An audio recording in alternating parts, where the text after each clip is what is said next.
मायबापो लक्षितावऱ्यांची यवनी आहे. त्या लक्षितावऱ्यांची यवनीच्या 4 गरजा आहेत: आहार, भय, निद्रा, मैथून.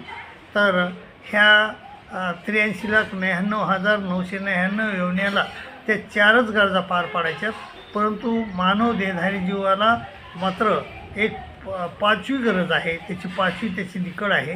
तर ती म्हणजे परमेश्वर या लक्षितावऱ्यांची यवन्यातून च्या दुःखातून सुटून जाऊन परमेश्वराचा आनंद प्राप्त करून घेण्याची त्याची ती गरज आहे. आणि त्यासाठीच त्याला परमेश्वराने ह्या पृथ्वीवर धाडलेलं आहे. आणि त्यानं ती